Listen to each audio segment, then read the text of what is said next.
I was in the fast food mood, so I went to Taco Bell. I heard Karen giving the cashier hell, telling her to go back to Mexico.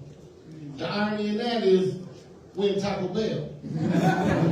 So I was on it. I grabbed my phone. This is about to be a Karen's going wild type of moment. See, he tripping off his nachos. So I started in. I said, excuse me, sir. He said, what? I said, if they nachos, then whose are they then? He said, mind your business. He said, you recording me? I said, yeah. You entertaining. You in a fast food restaurant being racist and complaining. You thinking small. He said, what? I said, small. S-M-R. Joe told me you was about that drama. He said, Joe who? I said, Joe Mama. Now that pissed him off.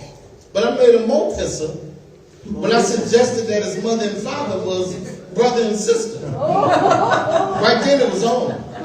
He gonna die from my phone. But I bobbed and weaved. Then he dropped his nachos and he slipped on the cheese. But he was still trying to get me while he was falling on his knees. And the manager came out talking about, you need to leave.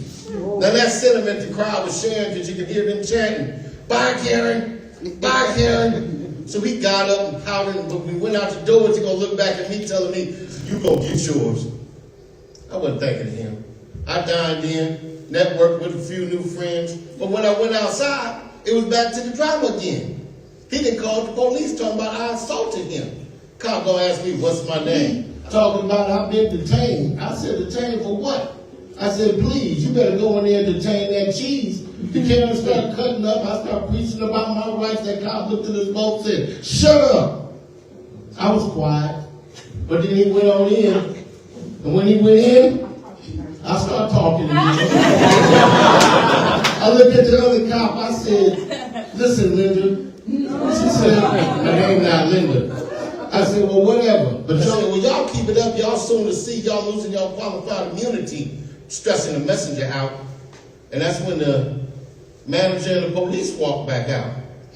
Put the Karen in cuffs, arrested him for disorderly conduct, and said I was okay. I said, okay. He said, okay. We said, okay, okay. And I was on my way. Now I'm rolling down the street, and I'm rocking to the beat, and I hear, beep, beep, beep, beep. Oh, Lord, now I got an old age Karen behind me with road rage. She tried to go around to the right, but I held my ground. But she went around to the left, and when she got to the light, she made a right. So I made a right. She got to the next light, she made a left. So I made a left. And we both ended up pulling in the food for less. Now she parked first, and then she got out, and when I got out, I passed by, but she gonna clutch her purse. I looked at her like, are you serious? I said to myself, it's time to give her a Karen's Going Wild type of experience. So when she was in the aisle, I was down at the other end with a devilish like a smile. Had to let her know how I felt. You know, she went to get some eggs. I was already in the box talking about, you got milk. She went to get some cereal. When she moved the box, she saw my face talking about cuckoo for Cocoa Pops, cuckoo for Cocoa Pops. But then I figured I better stop before somebody called the cops. And when I looked down the aisle, she was trying to reach something that she couldn't reach at the top of the shelf. So I figured I'd be a bigger man and I'd go down there and give her some help. So when I walked down there, she looked at her purse. Hell, I looked at her purse. Then I reached up and grabbed the can and said, here you go, man. And I went down the line. Next thing you know, she's standing right behind. She said, I'm sorry, sir. I know y'all go through enough. And she looked at the cashier and said, is it okay if I pay for his stuff? He said, okay. She said, okay. I said, okay, okay. I said, but you sure? She said, yeah. I said, well, hold that thought. And I went and got some more. Now, having things in this type of swing, but see, the moral of the story is Karen's can be wild, but some can be tamed. Thank you.